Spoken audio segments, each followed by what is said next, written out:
Hello दोस्तों, इस video में हम ये जानेंगे कि मैटर की क्या फिफ्थ स्टेट भी होती है। हम जनरली जानते हैं कि मैटर की तीन स्टेट्स होती हैं जो हमारे चारों ओर मौजूद हैं, सॉलिड, लिक्विड एंड गैस। पर मैटर की फोर्थ स्टेट भी होती है और फिफ्थ स्टेट भी होती है। फोर्थ स्टेट जिसे हम प्लाज्मा कहते हैं। प्लाज्मा के बारे में हमने ऑलरेडी एक वीडियो बना चुके हैं जो कि हमारे चैनल पर अपलोड है, आप उसे जाकर देख सकते हैं। और इस वीडियो में हम मैटर की फिफ्थ स्टेट के बारे में बात करेंगे। तो सन 1900 की शुरुआत में हमारे इंडिया के एक साइंटिस्ट एस.एन. बोस अपने स्टूडेंट्स को पढ़ा रहे थे। पढ़ाने के दौरान उन्हें यह पता चला कि जो लाइट के एनर्जी डिस्ट्रीब्यूशन है, इसको समझाने के लिए अभी की जो थ्योरीज हैं वो सक्षम नहीं है। इसलिए उन्होंने अपना एक फार्मूला डिराइव किया और उसे किसी फेमस जर्नल को पब्लिश करने के लिए भेजा। सत्येंद्र नाथ बोस के फेमस ना होने के कारण उनका जो आर्टिकल था वो पब्लिश नहीं हुआ। तब उन्होंने उस आर्टिकल को सर अल्बर्ट आइंस्टाइन को भेजा। सर अल्बर्ट आइंस्टाइन उनका आर्टिकल पढ़ा और उन्हें उनका आर्टिकल बहुत अच्छा लगा। फिर उन्होंने उनके आर्टिकल पर और भी काम किया और उनके इस काम को गैसों के लिए एक्सटेंड किया। बहुत स्टडी करने के बाद सर आइंस्टाइन को यह पता चला कि मैटर की फिफ्थ स्टेट भी होती है। तो उन्होंने सत्येंद्र नाथ बोस की स्टैटिस्टिक्स की मदद से मैटर की फिफ्थ स्टेट की प्रेडिक्शन किया। उस फार्मूला को अब बोस आइंस्टीन स्टैटिस्टिक्स के नाम से जाना जाता है और फार्मूला को फॉलो करने वाले पार्टिकल्स को बोसॉन के नाम से जाना जाता है। ये जो हमारी फिफ्थ स्टेट मैटर जो होती है, इसे BEC बोस आइंस्टीन कंडेंसेट के नाम से भी जाना जाता है, क्योंकि इसमें हमारे इंडियन साइंटिस्ट सत्येंद्र नाथ बोस और अल्बर्ट आइंस्टीन दोनों का योगदान था, इसलिए इसे BEC बोस आइंस्टीन कंडेंसेट के नाम से जाना जाता है। तो ये जो हमारे बोसॉन पार्टिकल्स होते हैं वही फिफ्थ स्टेट ऑफ मैटर्स में कन्वर्ट हो सकते हैं और कोई नॉर्मल पार्टिकल नहीं हो सकता। हमारा जो फिफ्थ स्टेट ऑफ मैटर जो होता है, इसकी एक बहुत ही स्पेशल क्वालिटी होती है कि इसमें जो कई सारे एटम्स होते हैं, पर ये ऐसा बिहेव करता है कि मानो इसमें एक ही एटम हो, एक सुपर एटम हो। मतलब उसका बिहेवियर ऐसा होता है कि वो एक सिंगल मैटर है। अब ऐसा क्यों होता है हम इसे समझते हैं। इसे समझने के लिए हमें एक बेसिक समझना होगा कि जो हमारे डी ब्रोगली एक साइंटिस्ट थे, उन्होंने बताया था कि मैटर का भी अपना एक वेव होता है, पर उसकी वेवलेंथ जो होती है बहुत कम होती है, इसलिए उसकी वेव प्रॉपर्टी जो होती है बहुत ना के बराबर होती है।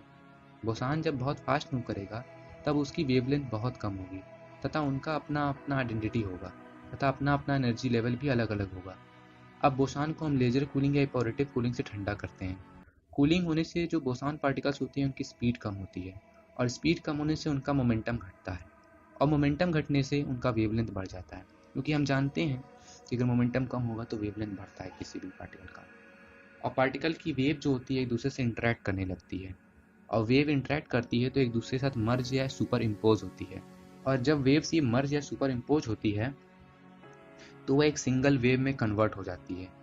तब वह एक सिंगल वेव ऐसा बिहेव करता है कि मानो वह एक सिंगल मैटर या एटम हो, जिसे हम सुपर एटम भी कहते हैं। फिफ्थ स्टेट ऑफ मैटर है, इसे थ्योरेटिकली तो साइंटिस्ट ने प्रूव कर दिया, लेकिन क्या इसे प्रैक्टिकली लैब में सिंथेसाइज किया जा सका? तो हाँ, बिल्कुल इसे किया जा सका।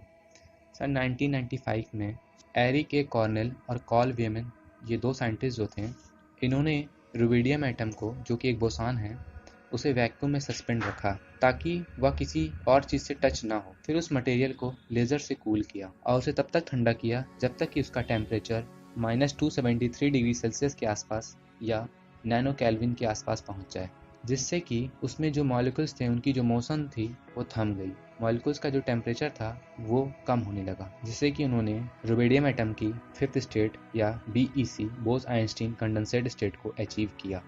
अब हम ये जानेंगे कि लेज़र की मदद से हम कैसे मैटर को ठंडा कर सकते हैं। तो इसे हमें ये समझना होगा, जो मैटर होती है लिक्विड, सॉलिड और गैस के फॉर्म में पाई जाती है। जो गैस होती है उसमें जो मॉलिक्यूल्स होते हैं उनका मोशन बहुत ज़्यादा हो रहता है। मोशन ज़्यादा होने की वजह से उनके पास एनर्जी ज़्यादा होती है। हम लेज़र के जरिए क्या करते हैं, मैटर पे फोटॉन्स की बमबारी करते हैं, जिससे कि जो मॉलिक्यूल्स हैं उनका जो मोशन होता है वो रुकने लगता है।